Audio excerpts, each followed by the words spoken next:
Let's just be honest, y'all. America could really use a good therapy session.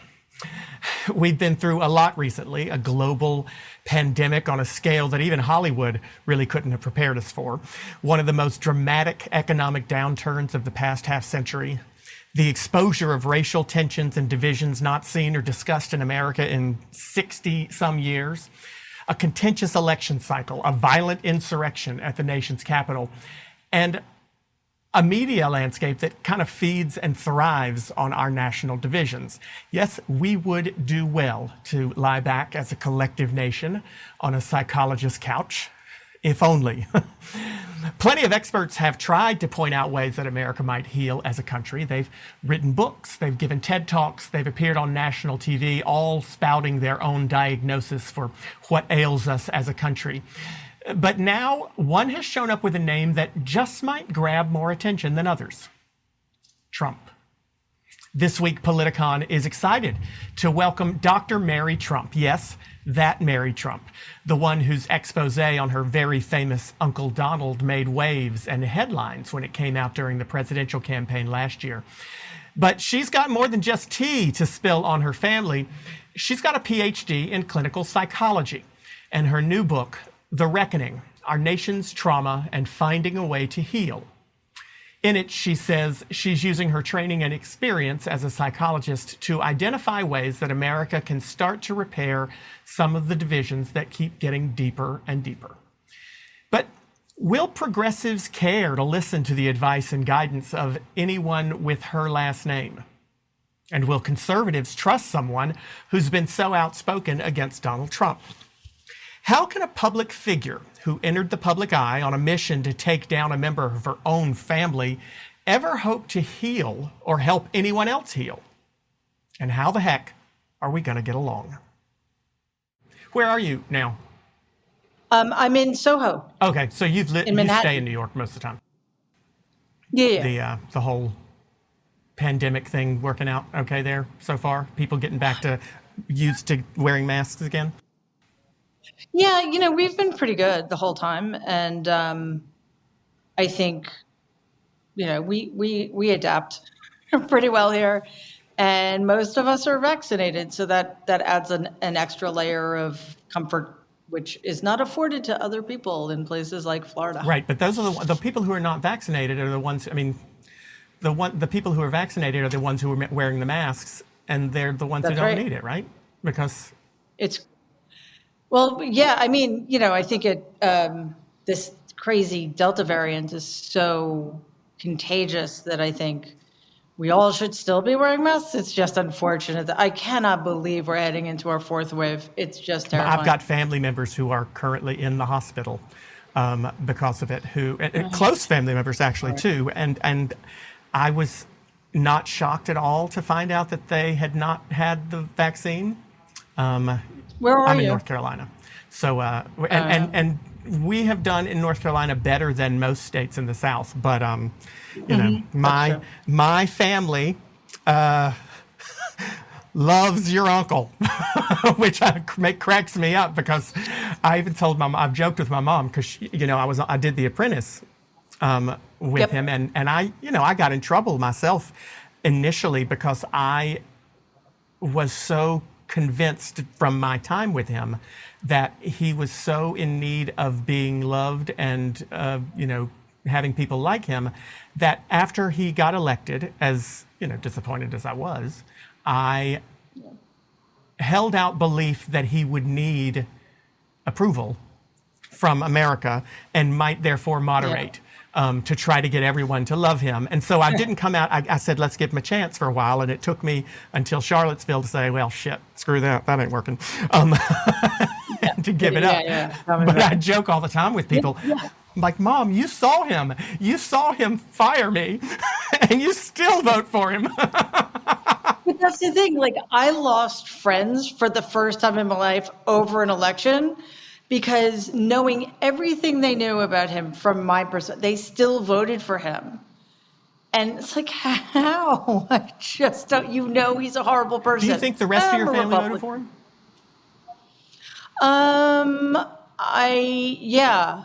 But what's fascinating is you say your family loves him. I don't think anybody in my family does. Right. Well, that's because my family loves him because they don't know him. But that's why I thought to my mother, he actually did do something mean to your own son. Exactly. And it's just not And enough. she hated My him that goodness. night. But when he ran for president, it was completely different. But if you think that people in the family don't like him, and obviously we're talking about extended family, not his children who have a reason to. Right. We're talking his siblings Do you think that your aunt was nominated to the federal bench by a Democrat, and is a moderately progressive individual? Is it just that there's that family thing, and if my Republican brother ran for Congress, I'd vote for him because he's my brother? Is that all it is? Or do you think they actually believe, as my family does, that he is working to make America great, or was working to make America great? Oh, no, she was really clear about it. She voted for him out of family loyalty. That was the only reason. That was it. Like, well, why? I mean, it was, we're in New York. It's not like her vote counted. But that's not a reason to vote for, to put somebody in charge of the country.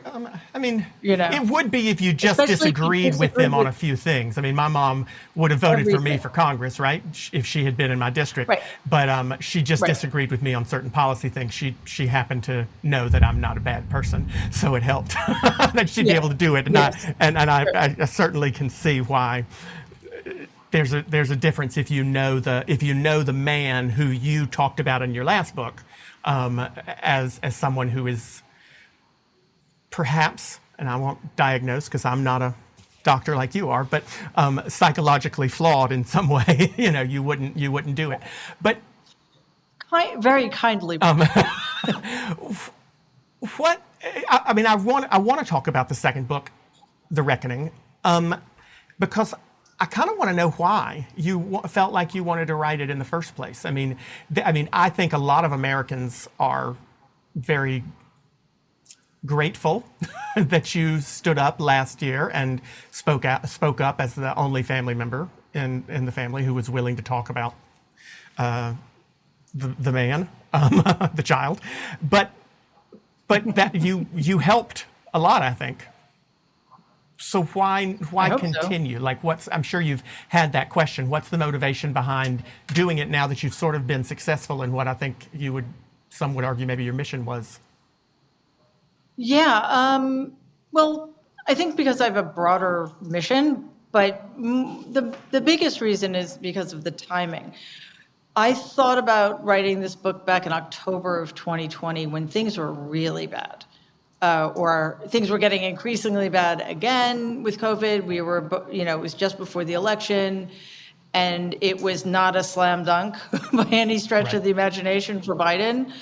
And, initially it was about my concern in terms of what was going to happen when and if we were ever allowed to emerge from COVID in terms of people's mental health.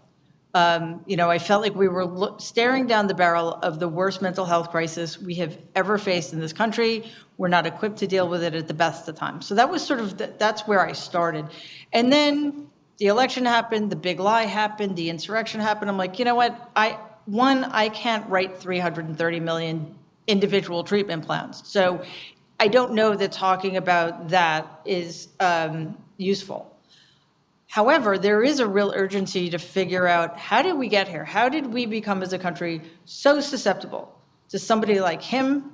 How did the Republican Party become a party that is, basically anti-democratic and willing to do anything to cling to power, no matter how wrongly, right? And I felt, this is all unfolding really quickly, and because of what's been allowed to happen by the Republican Party, 2022 is now the most important election in my lifetime. And depending on what happens, more important than the last one? Aren't they always? Isn't the next one always the most important? But I think that's only been the case since 2016. And it's increasingly true because if the Republicans win back either house, there's no more investigating They'll keep stacking the courts. And I'm not entirely sure there will ever be a free and fair election Well, again. I mean, listen, I have my fears too, but in worst case scenario happens in 2022 and Republicans win back both houses. Democrats do still have the White House, thank God for now. And hopefully, I mean, if you look at the census numbers that came out today and you look at the way that Republicans tend to gerrymander, and I won't go into that today because I get on a tear, the chances are, it looks like it's more likely that they will take the House back, right? So we do at least have a check and balance in the White House. Is it fair to, I mean, when you say how we got here, how much responsibility is on each side, conservatives and progressives? Do they both hold responsibility for how we got to where we are? Yeah, but it's not 50-50.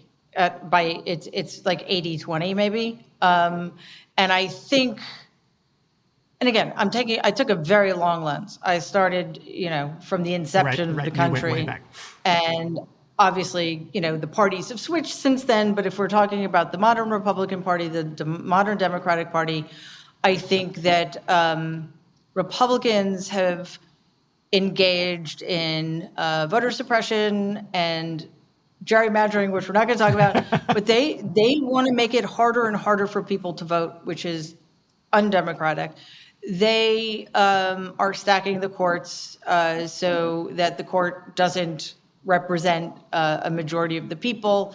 And, we have to put this in the context of the fact that, parties aside, the American system of government favors one side over the other. The Electoral College favors smaller, less populated states that trend conservative. The Senate now is divided 50-50, right? But the 50 Democratic senators represent 41 million more people. So that's not really democracy. The biggest problem I have with the Democrats, certainly right now, is that they don't seem to understand how bad things are. They keep pretending that they are dealing with a rational Republican Party that is interested in governance, that is interested in strengthening our democracy. They keep pretending or believing, maybe, that there's a rule book. So how did they become, because I agree that they're irrational. I mean, but how did they become irrational? Like the Democrats? No, Republicans. Democrats are, you said that Democrats, I don't want to misquote you, you said that Democrats are believe that they're dealing with a rational Republican Party.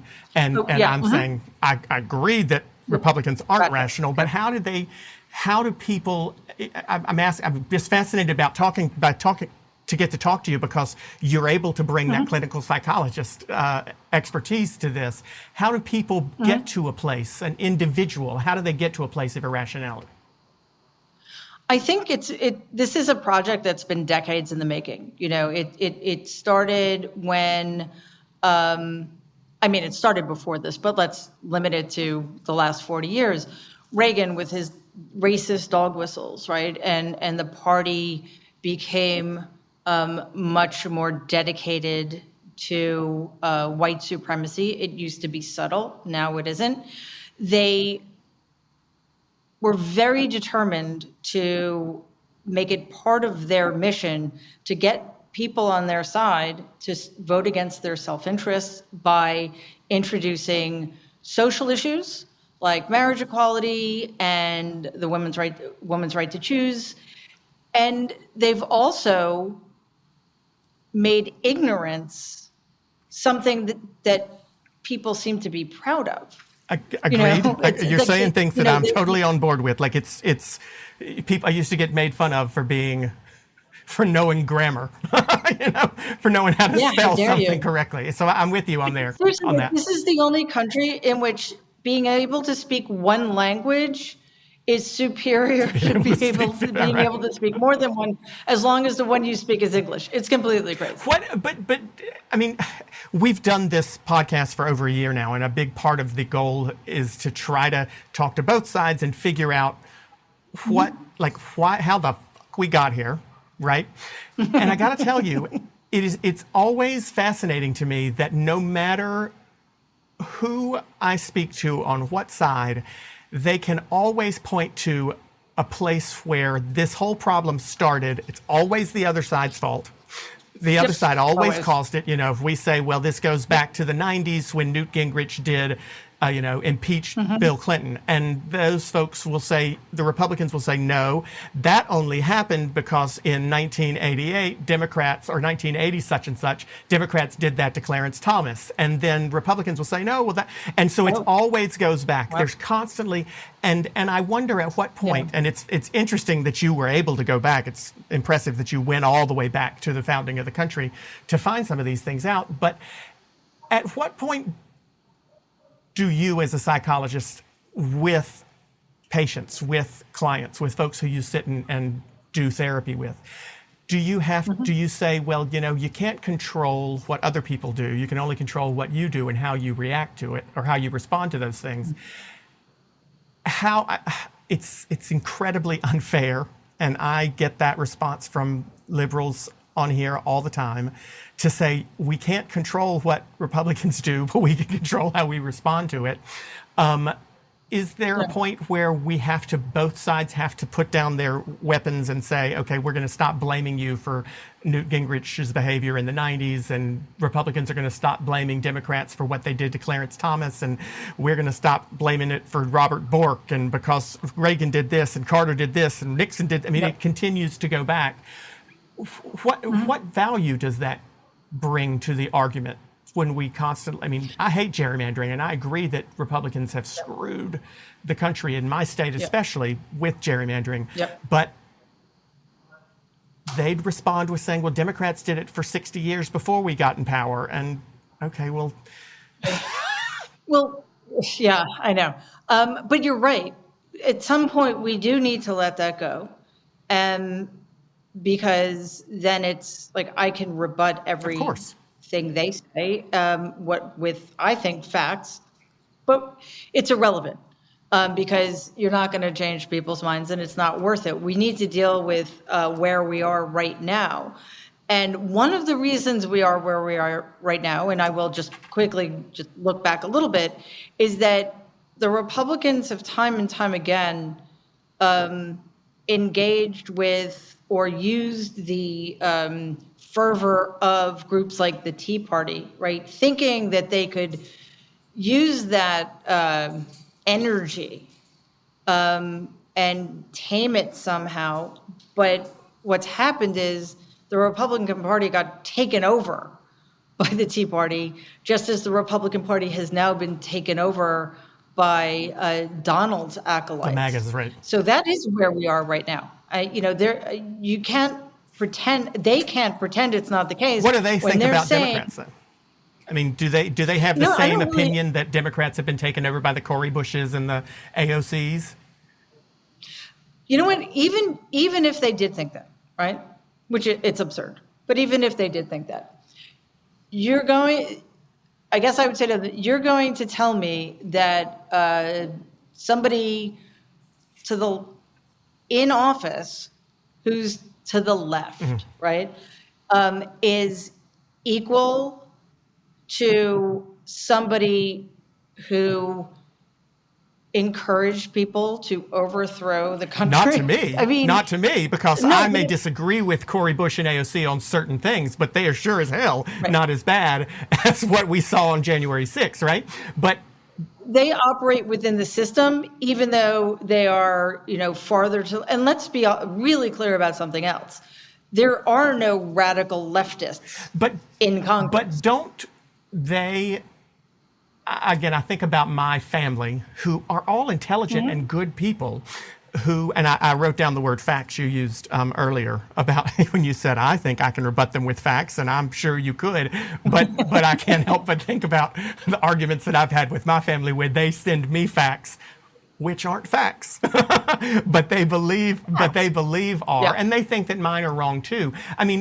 In order to solve the problem, in order to get to this reckoning that we have to have, right, is at some point going to have to be about everyone agreeing on one common set of what's true and what's false, and what's accurate and what's inaccurate, but also what is a crisis and what is not. And I am not for a second implying that what happened on January 6th is not a crisis. I'm not for a second implying that a sitting president claiming that the election was stolen from him is not about as close to a constitutional crisis as we have come in my lifetime. But I do wonder if there is a point at which we cry wolf so much that the town doesn't come running. I mean, I think about all the things that were said about John McCain in 2008 and how he was dangerous for America, and Mitt Romney had binders full of women and he was going to send us all back to the Stone Age. And I also think, well, shit, how much would we elect both of them in 2016 instead? And I wonder how often we cried wolf to a point that no one listened. In the same way that Republicans or conservatives or MAGA heads on that side are constantly saying socialism, socialism, socialism. They're trying to turn us into Venezuela and Cuba.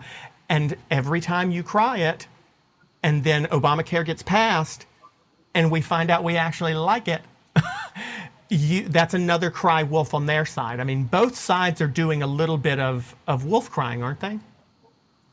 No, I don't agree with that.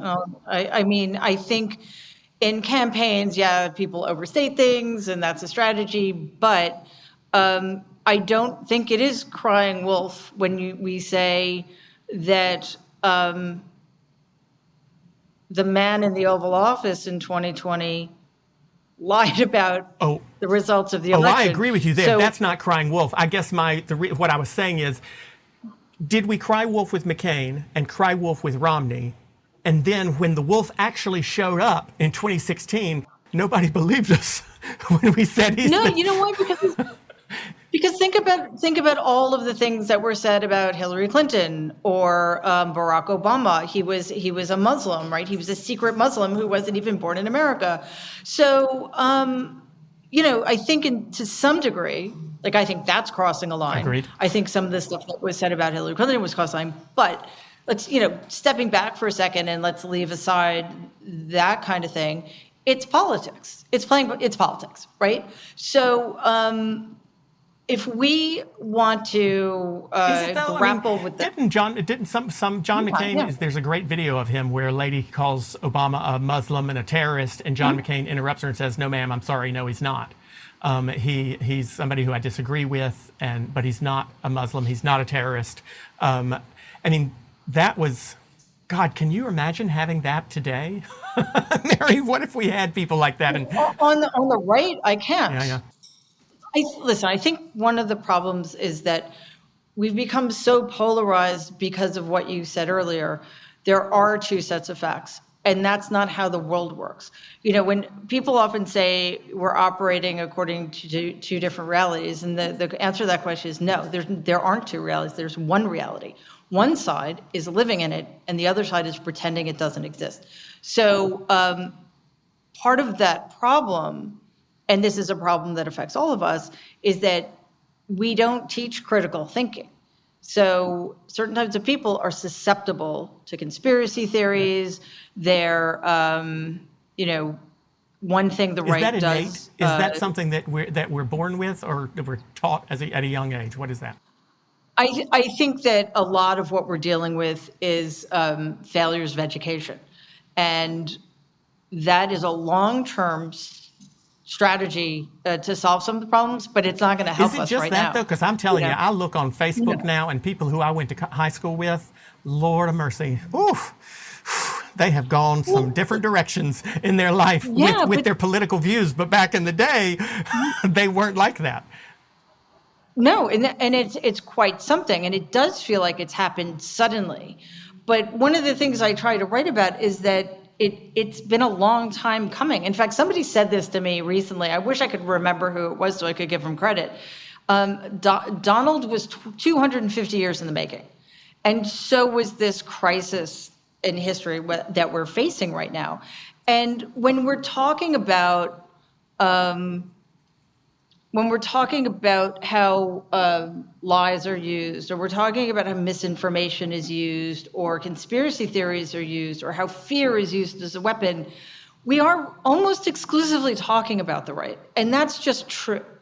The fear mongering that has been done about immigrants and about, Black Lives Matter and Antifa, which isn't even a thing. There's no organization. Basically, it's just an abbreviation for anti-fascist.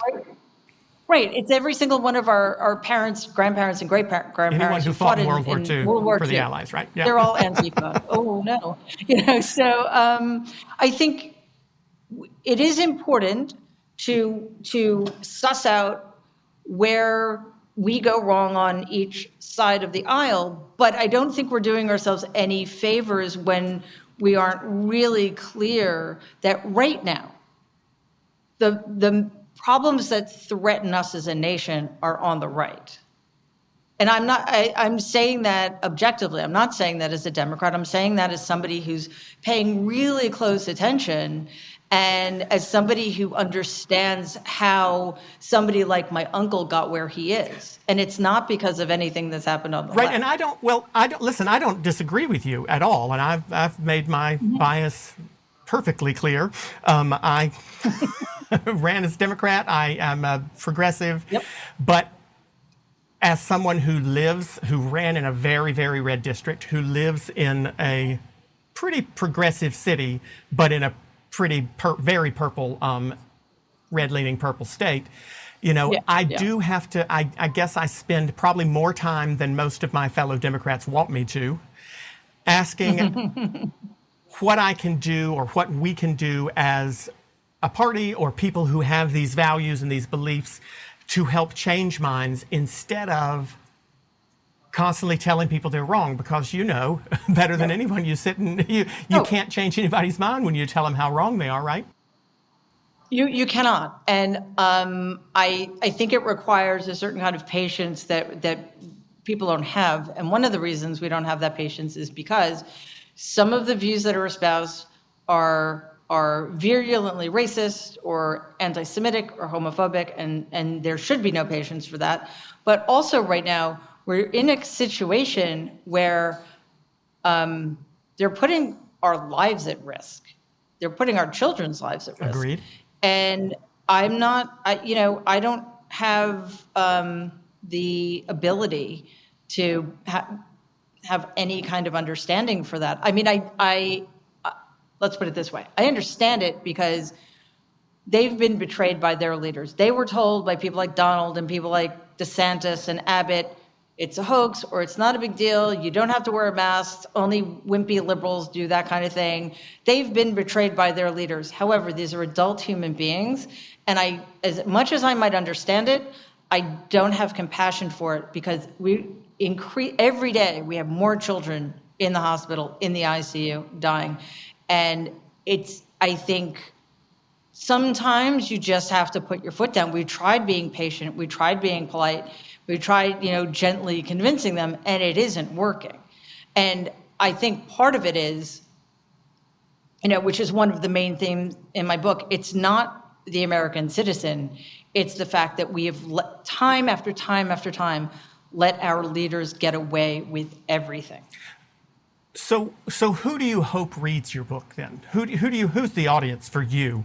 I mean, because it sounds like if we're identifying the problem as being on largely with certain people on, I'm going to say the far right. We can disagree there, but I'm going to say the far right because I do think that there are people who are Republicans who I disagree with on policy.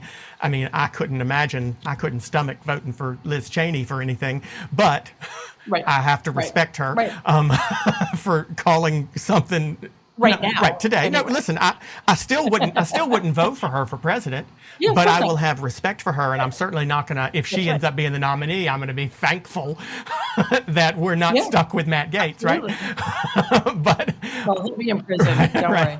But so the title is "The Reckoning: Trauma and Finding a Way to Heal." So, who needs to heal? And are they the people who you think will pick this book up? Oh gosh, no. I think they just hate me. Right. So there's no chance that they're going to pick this book up. But, and I just want to make it clear, like, I don't think every single one of those 74 Of million course not. people Of is course not. hopeless and is, however, a large chunk of them are what I think of as knee-jerk Republicans. They don't pay that much attention. They don't have the luxury of paying attention to politics like you and I do. They have to work 3 jobs, whatever. And But they're also probably the ones who are Republicans- voting against their own self-interest economically Exactly. because they're working 3 jobs, and Exactly. in that party, that's going to help them. But those are the people. I mean, one thing Mitt Romney might have been right about, and as you said, it's politics. You play the hand you're dealt. But there is a certain percentage of America who's never going to do anything except for vote Republican. There's a certain percentage that'll only vote Democrat, and you got to pay attention to that group in the middle. And what do you think that group in the middle, that group that showed up to the polls in November and had not quite made up their mind 10 days prior to it, what do you think caused those folks to choose Donald Trump over Joe Biden when they had not quite made up their mind yet? What made those people choose? Because those are the ones that may be rescuable, right? Yeah. No, I think that's right. And just as there are in any society, say 20 to 25% of the population that is beyond saving, the white supremacists, the KKK, the Proud Boys, and hopefully one of the purposes of liberal democracy is to contain them. But unfortunately, for 2 years, they were represented vehemently and openly by 100% of the federal government, with Donald acting as their standard bearer. So, I think that disease metastasized a little bit. So hopefully we'll contain them again. But the people you're talking about, I think in part it's because another percentage of people in any society have what we call authoritarian personality. It doesn't mean that they're authoritarian, they want to lead in an authoritarian way. It means that they like to follow what they consider strong leaders. They're uncomfortable with change. They prefer homogeneity, but they also like being the us in the us versus them.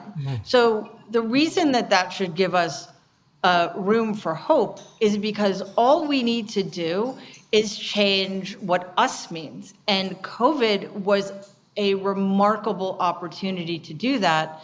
Unfortunately, we had Donald in the White House, and he hates unity. So he made the them Democrats people of color. Some empathetic, smart person would have made them COVID.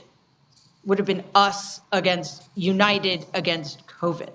So I think in November, things felt out of control. People were terrified. So they're going to stick with what they know and what's familiar and what looks the same. Because again, Donald just stirs up division among people. Are there people, because you said that there's the authoritarian personality likes being us in the us versus them. Is there a personality type that likes being the them in the us versus them? Interesting. Is there a personality type that gravitates towards being the attacked versus the attacker? No, you know what? It's more of just the way society organizes itself. And I mean, is there a personality type? I mean, I guess, there are people who value diversity and value open-mindedness and are comfortable with change, et cetera. But I don't think it's about being victimized or being the opposition. I think that dichotomy is set up by the authoritarian. So in a functioning democracy, that's not an issue. It only becomes an issue when the authoritarian leader takes advantage of people's fear and uses it to create division. And that's what Donald did quite expertly. Did he do it expertly or did he do it accidentally? Because I'm changing the subject here, but Yeah. I've always argued anytime someone said he's a skilled politician, I've always said, I've not obviously spent as much time around him as you have, but most of the time I got the sense that he just sort of went with his gut and hoped to God that it worked. And if it didn't work, then he would just say it did anyway. Oh no, you're totally right. I agree with you 100%. I'm not saying he's done, in terms of policy stuff in particular, he didn't know what he was doing. He just let other people do it. And if he took credit, he took credit. If it didn't go well, he blamed everybody else, Which is exactly what we knew would happen as soon as he put Mike Pence in charge of the COVID response strategy. Exactly. Exactly. That was the whole reason for that. But I mean, he is skilled at certain things, and they're not good things, but he is skilled at finding other people's weaknesses. He's skilled at, creating chaos, because that is always to his advantage. And he's really good at, creating divisive situations, because that also benefits. Is there anybody that you can see on the horizon on that side who's got those same talents? Because I see people trying to do it, not necessarily doing it well or not doing it authentically. I went to one of his rallies in 2016, and, it was hilarious to me because when I asked people at that rally, give me one word to describe him, the word that came up the most was honest. And I always thought that was hilarious because knowing him, I knew that some of the things, at least at the time, and I'm sure you know that you can always talk yourself into believing something that you didn't initially believe. But at the time he was running, I didn't believe in 2016 that he believed some of the stuff he was saying. He just was saying it, because it was the character he was playing. He probably believes it now. But he did it with a certain degree of authenticity. With if he's brave enough to say he'll grab some woman then obviously he's not poll testing it.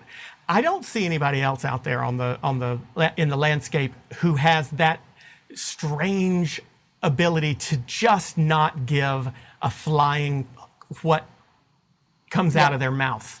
That I don't know if they have the talent. Do you? You are one of the very few people I've spoken to in the last year who's actually met him. So one thing you can say about Donald is that he does have a certain kind of charisma that appeals to a certain kind of person. Now, I don't know, but I imagine the first time you met him, you saw that in the first 10 seconds. It was amazing how people called him Mr. Trump, like it was almost a unconscious thing to say it. Yeah, right. He does have, and people didn't. It's very difficult to understand that when you explain that to people. Right. He makes you buy into his narcissism. And for people who are, susceptible, like that makes them feel connected to power as they perceive it, right? I felt that every time he'd do something and he'd compliment someone. He talked shit about him a few weeks ago, but when he compliments in front of their face, and I thought, God, and I watch people say, how can Kevin McCarthy believe him? Because, as you're saying, there's something about him where when he gives you a compliment, he has convinced you that it is worth more than anyone else's compliment towards you. And you're like, oh my God, thank you. Right. And, in the first book I read about, when I went to the White House, going to the dining room, I hadn't said hello to him yet. He's standing by the door. He sees me for the first time. I hadn't seen him in 8 years. And he points at me and he says, I specifically asked for you to be here. No, he didn't. Right. He did not specifically ask. And we both knew it. But for that brief second, I'm like, oh yeah, that would make somebody feel really good if they believe that, right? So the other thing he does incredibly well is he puts people in a position where they make micro concessions. First, it's maybe you go on his plane with him and he says, isn't this great? Isn't this the best thing ever? You don't want to be rude. You say, yes, it's great. It's the best thing ever. Next thing you know, you're at a packed rally without a mask and risking your life. So I think that's how it's kind of unfolded. There is nobody on the right who could, thankfully, there are people who are smarter. There are people who are more devious, if you can believe that. And there are people who are even more power hungry. Donald is more about money and protecting himself. Well, and fame, right? And being the center of attention than he is about And power. I've said that to people in the past, that in ways, and there are very few ways, but if I'm trying to find a silver lining, at least I'm thankful that he doesn't give enough of a shit to really do some of the things that he's talked about doing. You know, his wall never got built because he didn't have the skill or the drive to actually work on it. And there are other people who would actually want to do those things and have the skill to do them. What would the smart, if you were advising a candidate on the Republican side, if you were advising a Ben Sasse or a Liz Cheney or someone who, or Adam Kinzinger, how would you advise them to tap into that psyche that Trump tapped into, you know, in his group, and bring them back to the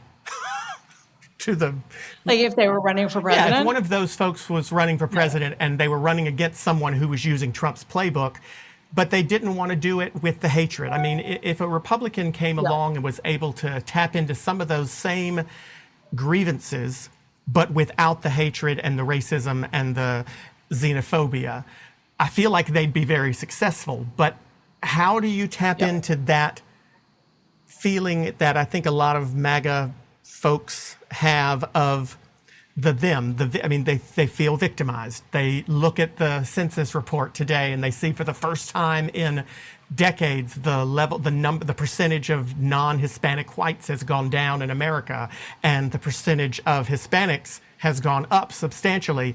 And they look at those numbers, and you know today they were shitting their pants thinking, see, I told you, the Mexicans are taking over. That's what my family was saying if they weren't in the hospital. Yeah. They would be saying it. And I think, how do you tap into they're scared too, and they feel victimized. They've got that them personality. To be the psychologist and help us figure out how to tap into it, but not feed on it.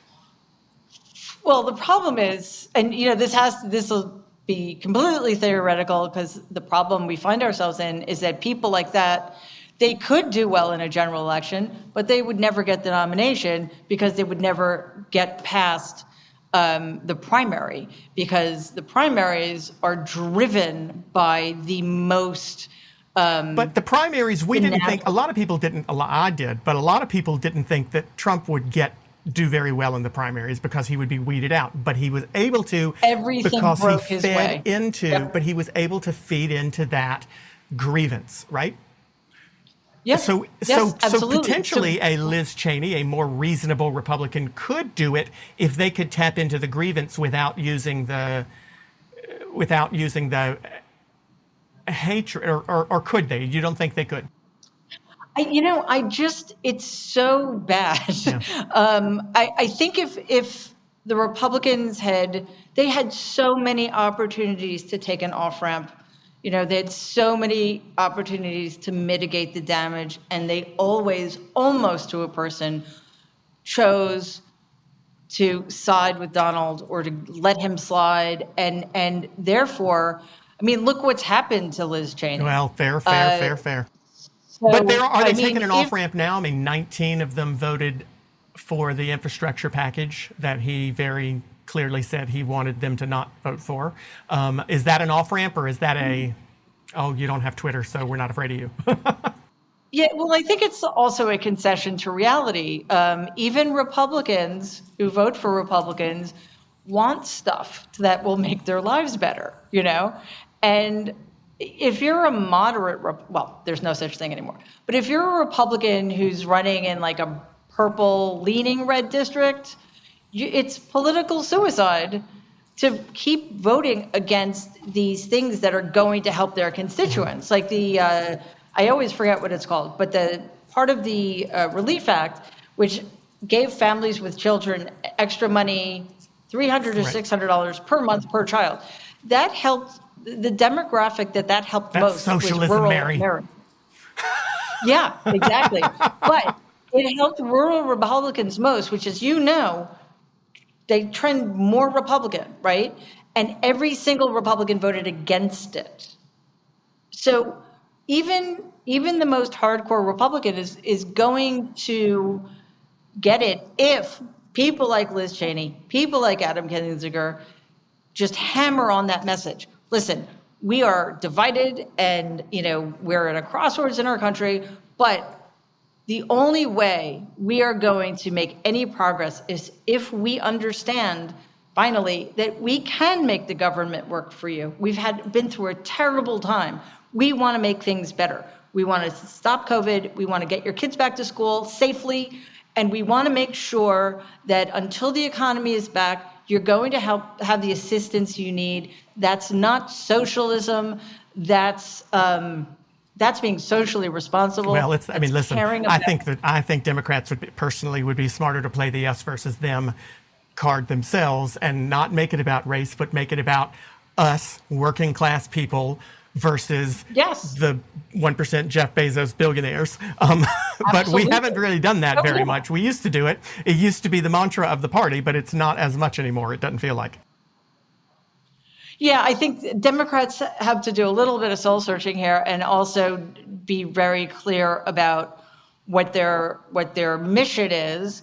And if you say, and I think right now the only party that can save us is the Democratic Party. But if they want to do that in a way that's going to matter, they need to do what I just said that Cheney should do. They need to help the American people understand that the government is a good force. And it's us, it's not some. Have you thought about helping as a political advisor? Because there is so much psychology that goes into that. I think gets missed out on when people are thinking about their, they have their media consultant, they have their communications person, their pollster, et cetera. But there is so much psychology, and for better or for worse, and it really was worse, Donald Trump tapped into psychology in a way that candidates have not done in a very long time, perhaps since Bill Clinton, in really connecting with their electorates, with their voters, in a way that Democrats haven't done very well. So you really should use that psychology expertise maybe to help frame and message some of this stuff in a better way. I do want to quickly jump to we had a bunch of questions that were sent in for you. Quite a few good ones. We won't be able to get to all of them, but I want to throw some out for you. Sarah from Boston asks, is there anyone in your extended family who you would support in a run for office? Boston, love it. I went to Tufts. My extended family, no. Okay, there you go. I mean, although Sarah, I'm trying to get her to run, so yeah. There may be, but of the people we know of, no. I mean, they even if like my cousins ran as Democrats, they've proven themselves to have absolutely no integrity. So Do you have contact with any of them at all still? Even Ivanka, who tries her best to not. No. Okay, I didn't know that. No. The moderating influence that she is. The apple doesn't fall far from the tree there, regardless. And I have always I've always liked all of them. I found them all to be charming, but I found them all to have that very special skill that their dad has, which is, there's a salesmanship to it, right? They're good at that. Logan from Austin, Texas says, both sides are acting from emotion more than logic. Shouldn't it be the other way around? That's interesting. I don't see that.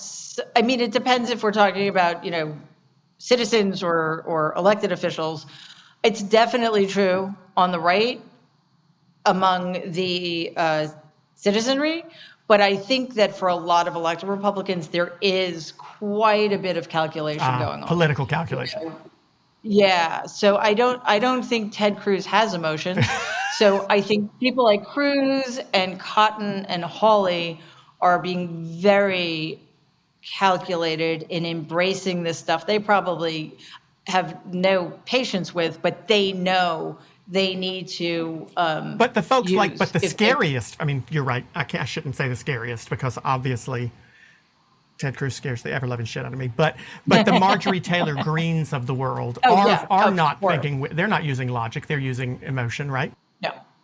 Oh yeah, they're just trying to stir it up for their own political benefit, and it's as dangerous. My point was simply that I don't think it's there is calculation. And I do think there, at the moment, there's more logic on the Democratic side. And I honestly wish they would be a little bit more passionate in terms of understanding just how bad things are right now and how they really need to tap into what is a deep concern among a lot of us about where we might be headed if we don't put the brakes on. But don't they have to don't we have to tap into the concern on the other side too, though? I mean, I'm not giving them too much credit, but I mean, wouldn't it be just as dangerous to have a country that right now, electorally at least, is split 50-50? Electorally, I understand that, yes, more people voted for the Democrat in the House, is split 50-50 and not be able to do these bipartisan things simply because don't you end up with a system that just keeps flipping back and forth? I mean, I don't want Republicans to win power of all three, both houses of Congress and the White House. Right. But when they do, inevitably, before I die, again, I hope that they don't run roughshod over things like they did last time, right? Like, do we need to have more of it's what Joe Manchin and Kyrsten Sinema are trying to do. Is it valuable? No, it's dangerous. They are pretending that keeping in place the filibuster, which is a very anti-democratic technicality that was not in the Constitution, in order to save democracy, is not going to do that because it's giving power to the party that is hell-bent on undermining at least democracy. So it's a terrible strategy, and I have to be honest with you, it demonstrates to me either that they care more about their own political power and or they don't understand how government works, and it's their job to understand how government works. Well, so I would argue they know how government works. I mean, Joe Manchin's been a governor, and he's been in the House, and he's been in the Senate for a hot second too. So he's. Yeah, I'm not so sure about Kyrsten Sinema. She's been in the House. She was in the House for a while herself. But regardless, they know how it works. Listen, either way, they're getting there. Whether you agree with them or not, they are two of the most powerful people in Washington right now, one way or the other. So they must know how it works. You just might not. They do. But it's a fluke, right? And my point is that if they were interested in helping the American people by, being the majority that wants to do things for the American people. Is Joe Manchin supposed to help the American people, or is he supposed to help the West Virginian people?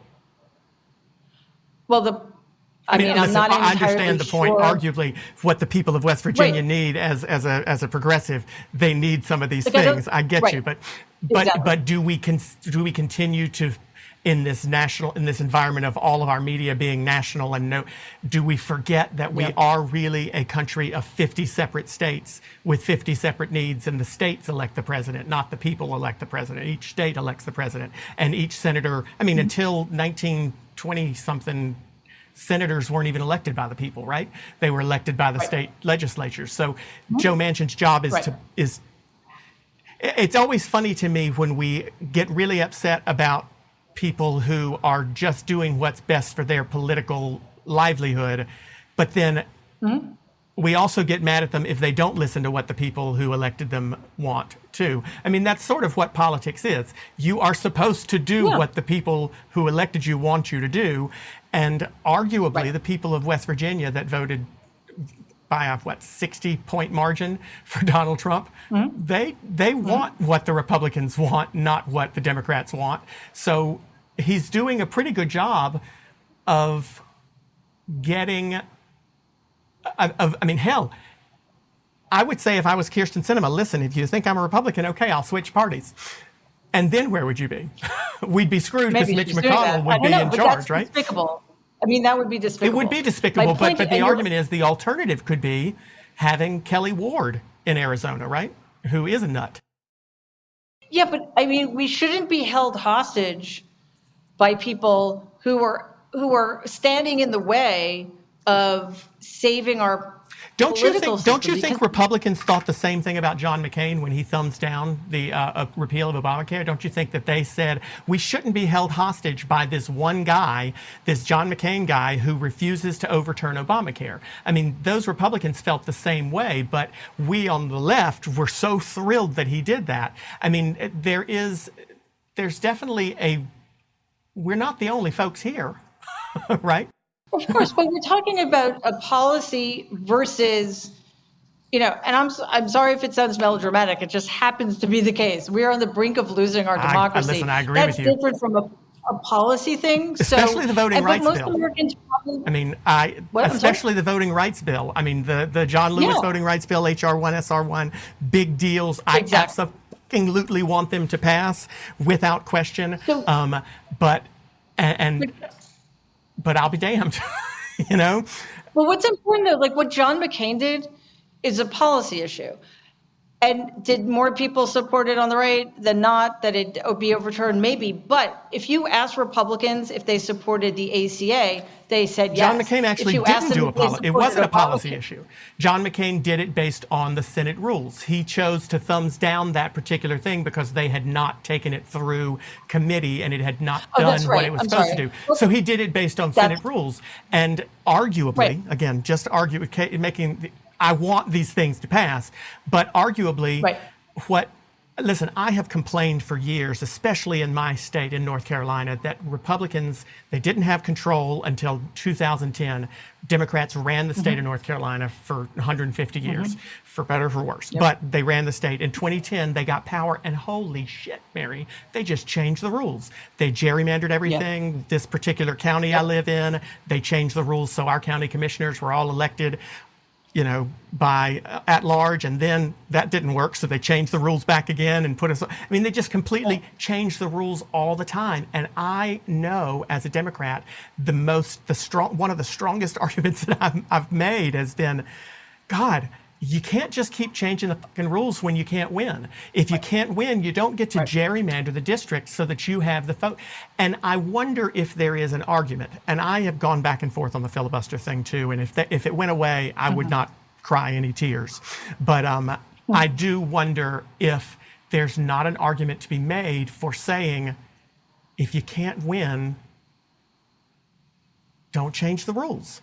I hate that Al Gore and Hillary Clinton both won the popular vote, but lost the Electoral College. I hate that it could happen again, and it'll more likely happen but I feel like we knew the rules going in.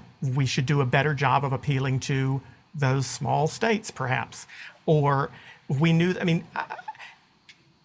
I don't know. I'm not gonna change your mind. You might not change mine either. But no. But Clay, but I think it's not that I disagree with you. What I'm saying though, what you're also seem to be saying is that the reason they keep winning the Electoral College is not because the Electoral College is working. It's because they're making it impossible for Democrats' votes to count. So they're cheating. So why is that okay? Well, they're changing the rules, sort of right? They're changing the rules. They didn't have a problem with mail-in voting in Utah and Washington State and Oregon for years, but now they have a problem with mail-in voting because it didn't work for them because they want to change the rules, right? Right, but it's cheating. So I don't know. Is that okay? No, it's not okay. Listen, I agree. It's changing the rules. And so I guess my only argument, and again, like I've said, I'm torn on the filibuster. We do have a lot of checks and balances in place. If something passed the Senate, it still has to pass the House and be signed by the president. So a filibuster is, but I ask myself, why do we need 3/5 of the states to ratify a amendment to the Constitution? And the reason is because if we didn't require 3/5 of the states to ratify an amendment, then, we would have abolished slavery, and then we would have put it back in, and then we would have we would have constantly gone back and forth. And I feel like certain things have a lot of resistance until they're done, and then people just kind of, Obamacare, left. Same-sex marriage, they hated it, they fought it with bullshit arguments. It's done. Nobody's trying to go and repeal same-sex marriage. We've got other battles we need to fight, but they're not trying to do it. And so I think sometimes just stopping some shit for a second and making folks slow down doesn't necessarily hurt. It hurts me right now because I want that voting rights bill to be passed. Absolutely. Yep. But I can't help but think about the fact that in 6 years, I may be thinking, sweet Jesus, I'm so glad I'm so glad Joe Manchin stood in the way and didn't get rid of the filibuster, because now Matt Gaetz is president and Kevin McCarthy's speaker and Mitch McConnell is 115 years old and still 115 years old and still, and we can't, and at least we're able to stop this legislation. Let's leave the filibuster aside for a second, though. What you just said about the Voting Rights Act, one of the reasons we're in this situation is because of a horrific Supreme Court decision that John Throwing Roberts away the umbrella wrote. in the middle of a rainstorm, right? Yes. So, playing by the rules, President Biden put 5 more seats on the Supreme Court, double the size of the federal judiciary. Let's level this playing field. But he does that, and then we end up with the next time Republicans are in charge, they throw 5 more on also, and we're going to need a football stadium to hold the Supreme Court. It's happened. They're going to have to give you and me a seat. I'm there. I would do it too. But I don't think you have to be a lawyer. But wouldn't we be better? I mean, his argument in that particular case was you can't hold certain states to a certain standard that other states are based on what they had done in the past. Well, the solution to that should be, okay, well, let's just hold all the fucking states to the same standard. Let's not make it just... In North Carolina, there were only 6 or 7 counties that were held to this standard, not the rest of them. And then obviously states like Alabama and Mississippi and Georgia, the whole state was. But that's what made it unconstitutional. So the solution should be, okay, let's put the Voting Rights Act back in place and just like make it for everybody. Yeah. But with the Supreme Court, though, it's like, and this, again, seems to be something that happens historically. If you cheat and get into a position of power, you win, and nobody's going to change anything. Like, why should Kavanaugh be allowed to be in the Supreme Court? Why should the guy who stole Merrick Garland's seat? I don't remember his name. Thank you. I mean, it's an illegitimate seat. But just because he's there now, we're not going to do anything about it. You know, it's really, I think, and this is, to me, where the Democrats fall short. The Republicans are really good at working with... Mitch McConnell's a master of that. He works within the system right, to get what he wants, right? Democrats can do the same thing. They should. Well, Harry Reid did, but Harry Reid's not there anymore, and maybe Chuck Schumer needs to be taught a little bit. I'm going to get yelled at if I don't move on. I could talk to you for hours. Tanner from Columbus asked, is your uncle going to run for president in 2024? Okay. I have a theory on this, but I want to hear yours. Oh, okay, cool. I'm eager to hear yours. After the election, I thought absolutely not. He got his ass kicked. He lost so badly, he would never put himself in a position to be humiliated like that again. And then lo and behold, instead of repudiating him, instead of making him irrelevant, almost the entire Republican Party backed up his big lie, and now they're backing up the second big lie, pretending the insurrection wasn't a big deal or was a deep state thing.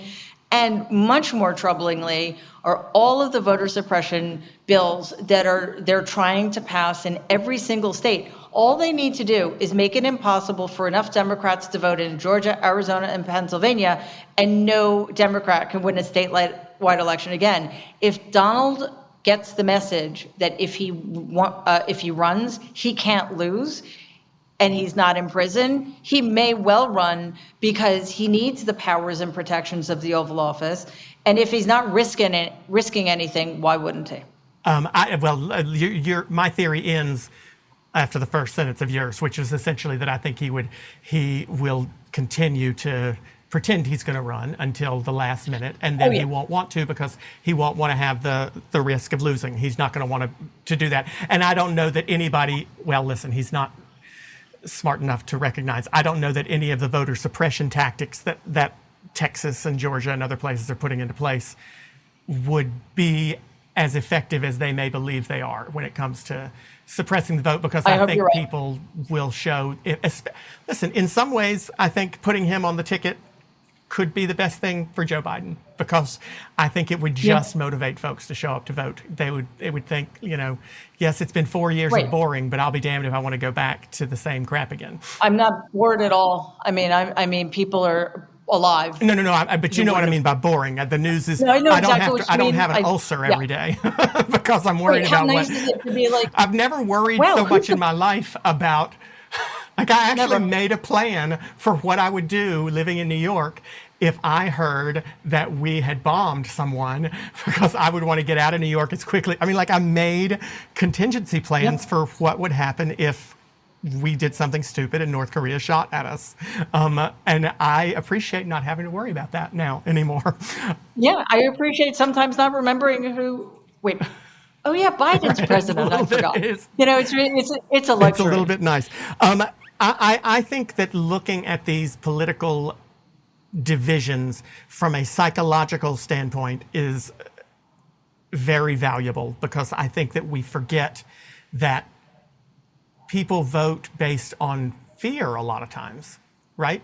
And I think that does happen on both sides. People on the left are afraid of X, Y, and Z, and I can agree with you that some of those fears are a little more rational than the fears on the right. But people on the right are afraid of their country being taken away from them, in air quotes, and they're afraid of things that I don't think are rational, but they are still afraid of something, whether it's rational or not. Their fear is real. Yes. It doesn't matter, right? There's a point to which it doesn't matter if it's rational or based in reality. They feel it. And looking at it from that psychological take, like you're doing in this book, is, I think, a valuable way to look at it, because we constantly have people talking about the political strategy behind this, and the demographics are changing, and it's just about the numbers. And at the end of the day, those things are true, but they're not true enough for us to overcome some of these challenges without peeling away some of those folks who made that decision at the last minute. So the book is called The Reckoning, Our Nation's Trauma and Finding a Way to Heal. It doesn't come out till next week, but it'll be out. What day it comes out? Next Tuesday or Monday? Tuesday, August 17th. August 17th. So people will be able to listen to Mary and I go at each other a little bit, and then go pick up the book, and she'll get the last word, but you get it tonight too. So I got to ask you, how the heck are we going to get along? Oh boy. Well, first of all, I just want to say that I actually love this kind of conversation where there's a little bit of, it's boring to agree 100%, and it's clarifying to have somebody point out where you maybe aren't right about something. I love that. I mean, we need more of that doesn't end up with somebody dead, you know what I mean? Or with blood on the floor. So I think part of it is this, like, creating dialogue that's safe, but first things first, we need to get over COVID, because until such time as we don't feel like our lives are being put at risk by our fellow citizens, it's a little hard to be willing to make room for that kind of difference, right? But I think hopefully, when things get better, the economy picks up again, people start feeling safe again, we're going to assess where we are, and there will be people on the other side, or in the middle, or on the farther edge of the left, on the Democratic side, who are going to understand that it's more important that we coexist peacefully and productively than it is to be right all the time.